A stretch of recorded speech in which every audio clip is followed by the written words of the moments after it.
الحمد لله الحمد لله الحمد لله الحمد لله الحمد لله الحمد لله الحمد لله۔ بسم اللہ الرحمن الرحیم۔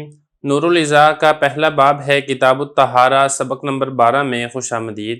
آج کے سبق کے اندر ہم استنجا اور استنجا کی 3 قسمیں اور اس کے علاوہ مختلف مسائل کو پڑھیں گے۔ عبارت دیکھ لیں۔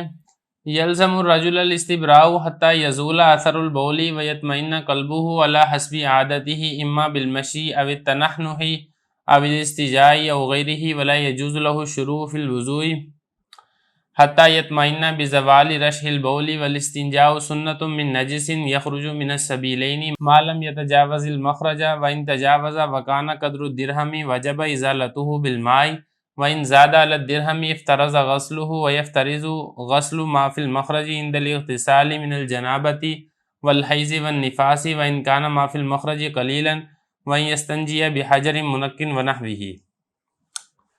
عبارت آپ کے سامنے پڑھ دی ہے، اب اس کا ترجمہ کر لیتے ہیں، پھر تشریح کریں گے۔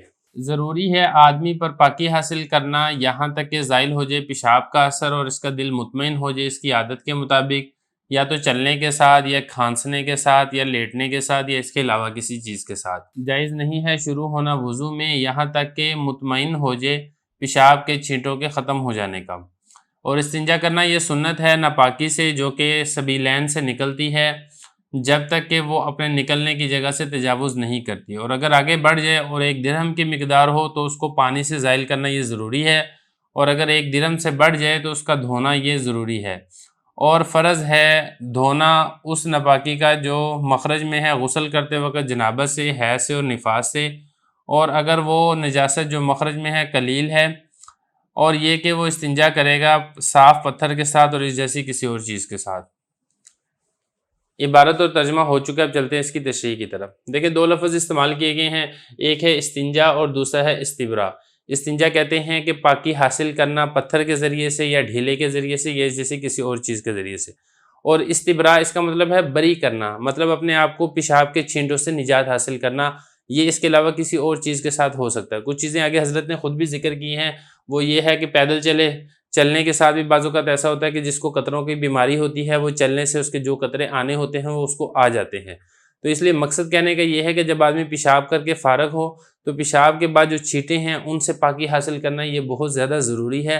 جب تک اس کے پیشاب کے چھینٹے آ رہے ہیں یہ اس وقت تک وضو کے اندر شروع نہ ہو، کیونکہ عین ممکن ہے کہ یہ وضو کر لے اور اس کے بعد اس کو کوئی پیشاب کا قطرہ آ جائے تو اس کا وضو بھی جائے گا اور اس کے کپڑے یہ بھی ناپاک ہو جائیں گے۔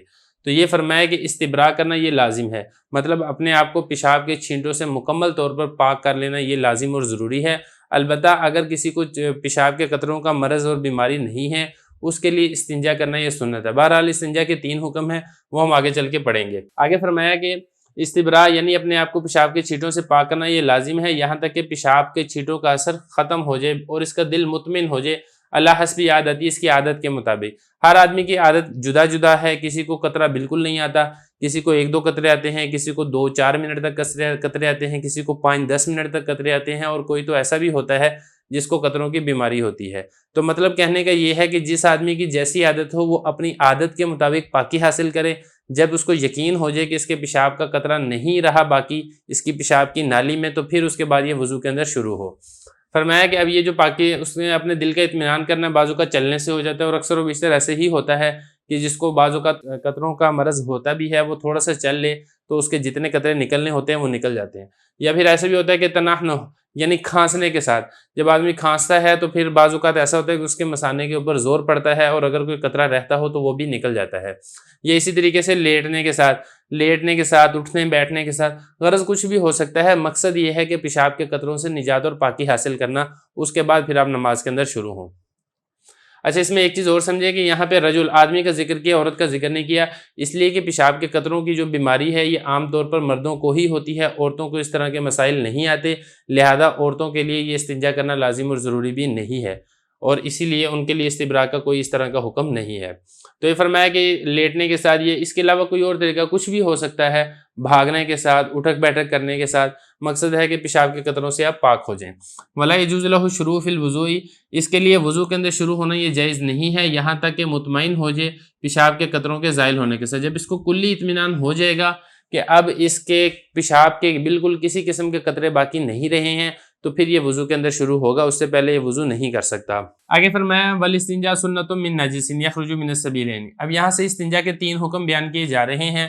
3 حکم میں آپ یہ سمجھیں کہ ایک حکم ہے استنجا سنت کا، دوسرا حکم ہے استنجا واجب کا، تیسرا حکم ہے استنجا فرض کا۔ ایک ایک کر کے تینوں حکموں کو بیان کریں گے۔ سب سے پہلے بتایا کہ استنجا سنت کب ہے؟ اس ناپاکی سے جو کہ سبیلین سے نکلتی ہے۔ اب سبیلین سے مراد کون سا ہے؟ آگے کا راستہ جہاں سے پیشاب نکلتا ہے اور دوسرا راستہ پخانے کا راستہ، ان دونوں سے جب ناپاکی نکلے تو پھر استنجا کرنا یہ سنت ہے۔ معلوم یتجاوز المخرجہ، جب تک نکلنے کے راستے سے آگے تجاوز نہ کرے اس وقت تک تو استنجا کرنا یہ سنت ہے، اگر اس سے آگے بڑھ جاتا ہے تو پھر استنجا کرنا یہ سنت نہیں ہے۔ اور یہ کوئی عام اور معمولی سنت نہیں ہے، اس سنت کی بڑی تاکید کی گئی ہے۔ ایک حدیث مبارک میں نبی کریم صلی اللہ علیہ وسلم نے پیشاب کے قطروں سے بچنے کا خصوصی طور پر ارشاد فرمایا تھا، اور یہ بھی ارشاد فرمایا تھا کہ قبر کا عام عذاب اسی پیشاب کے قطروں کی وجہ سے ہوتا ہے۔ اچھا، اس میں اب ایک چیز اور ہے کہ آج کے دور کے اندر اب کیسے استنجا کیا جائے؟ تو بہرحال آج کے دور کے اندر ذرا پتھر تلاش کرنا یہ مشکل ہے، مٹی کے ڈھیلے تلاش کرنا یہ مشکل ہے، تو آج کے دور کے اندر جو ٹوائلٹ ٹیشو ہے یہ اس کا بڑا بہترین نعم البدل ہے، اس کے ذریعے سے آج کے دور کے اندر استنجا کر لینا چاہیے۔ اور عورتوں کو تو بطور خاص تاکید بھی ہے کہ وہ کوئی سخت چیز استعمال نہ کریں، تو یہ جو ٹیشو ہے یہ نرم اور سافٹ ہوتا ہے تو ان کو یہی استعمال کرنا چاہیے۔ تو یہ فرمایا کہ استنجا یہ سنت ہے ناپاکی سے جو کہ سبیلین سے نکلتی ہے جب تک اپنے مخرج سے تجاوز نہ کرے۔ وَإِن تَجَاوَزَ وَكَانَ قَدْرُ الدِّرْهَمِ وَجَبَ إِزَالَتُهُ بِالْمَاءِ، اور اگر اپنے مخرج سے تجاوز کر گئی ہے اور 1 درہم کے برابر ہے تو اس کو پانی سے زائل کرنا یہ لازم ہے۔ یہ دوسرا مسئلہ ہو گیا۔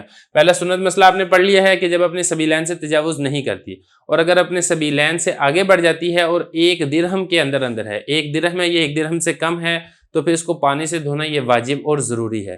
اب یہ دوسرا حکم بیان کیا جا رہا ہے واجب کا۔ اب 1 درہم کیا ہے؟ درہم دیکھیں ایک چاندی کا سکہ ہوتا تھا جو پرانے دور کے اندر رائج تھا، وہ تقریباً 1 ہتھیلی کے برابر اس میں ایک اس طریقے سے آ جاتا تھا، لیکن آج کے دور کے اندر اس کی ایک ایگزیکٹ پیمائش یہ بھی کر لی گئی ہے۔ تو اس کی 2 حیثیتیں ہیں، ایک تو یہ ہے کہ اس کی گلائی کتنی ہے، تو اس کا مربع کتنا ہے، تو اس کا میں نے یہاں پہ لکھ دیا ہے کہ 5.94 یہ مربع میٹر یہ اس کا ایریا بنتا ہے لمبائی چوڑائی کے اعتبار سے۔ اور اگر وزن کے اعتبار سے بات کی جائے تو بعض اوقات ایسا بھی ہوتا ہے کہ جو نجاست یعنی نجاست غلیظہ خاص طور پہ پخانہ یہ نکلتا ہے، یا کوئی اور بھی نکل سکتی ہے، ضروری نہیں ہے کہ پیشاب پخانے کی بات ہے، کوئی اور بھی انسان کے جسم کے اوپر ناپاکی لگ سکتی ہے، تو اس کے بارے میں بھی یہی حکم ہے۔ وہ حکم یہ ہے کہ اگر وزن کی بات کی جائے تو 4.35 گرام سے کم ہونا چاہیے، اور اگر پھیلاؤ کی بات کی جائے تو پھر اس پھیلاؤ سے کم ہونا چاہیے۔ یہ ہے مقدار درہم۔ اب اس کے بعد آگے فرمایا وَإِن زَادَ عَلَى الدِّرْهَمِ افترض غسلُهُ، یہ تو تھا کہ اگر درہم کے اندر ہے، اور اگر 1 درہم سے بڑھ چکا ہے تو پھر اس ناپاکی کا دھونا یہ فرض ہو جائے گا۔ تو 3 حکم آپ نے پڑھ لیے ہیں، سنت حکم آپ نے پڑھ لیا، واجب حکم آپ نے پڑھ لیا، تیسرا حکم فرض بتا رہے ہیں کہ اگر 1 درہم سے بڑھ جائے گا تو پھر اس کو غسل نہیں پڑھنا ہے، اس کو غسل پڑھنا ہے۔ غسل کا مطلب ہوتا ہے دھونا، تو اس کو دھونا یہ فرض ہو جائے گا۔ یہاں تک تو مسئلہ ہو گیا اس کا استنجا کا۔ اب اس کے بعد آگے بتایا کہ جب آپ غسل کریں گے تو پھر اس وقت جنابت سے آپ غسل کرتے ہیں یا حیض سے غسل کرتی ہیں عورتیں یا نفاس سے غسل کرتی ہیں، تو اگرچہ وہ اپنے مخرج سے نہ بھی نکلی ہو ناپاکی، تھوڑی ہی کیوں نہ ہو، قلیل ہی کیوں نہ ہو، اپنے مخرج کے اندر یعنی اس حد کے اندر ہی کیوں نہ ہو، اس سے باہر نہ بھی نکلی ہو، تب بھی اس کو دھونا یہ لازم اور ضروری ہے۔ تو یہ فرمایا کہ فرض ہے دھونا جو کہ مخرج کے اندر ہے غسل کرتے وقت۔ مخرج کے اندر سے مطلب یہ نہیں ہے کہ جو مقد کے اندر ہے یا پیشاب کی نالی کے اندر ہے، مطلب یہ کہ اس کے سوراخ اس کے منہ کے اوپر ہے، کیونکہ اندر سے دھونا یہ لازم اور ضروری نہیں ہے۔ تو غسل کرتے وقت اس کو دھونا یہ ضروری ہے، جنابت سے آپ غسل کریں یا حیض سے غسل کریں یا پھر آپ نفاس سے غسل کریں۔ وَإِن كَانَ مَا فِي الْمَخْرَجِ قَلِيلًا، اگرچہ جو مخرج کے اندر نجاست ہے وہ کم ہی کیوں نہ ہو، تب بھی اس کو دھونا یہ لازم اور ضروری ہے۔ اب اس کے بعد آگے بتا رہے ہیں کہ استنجا کس چیز سے کیا جائے گا۔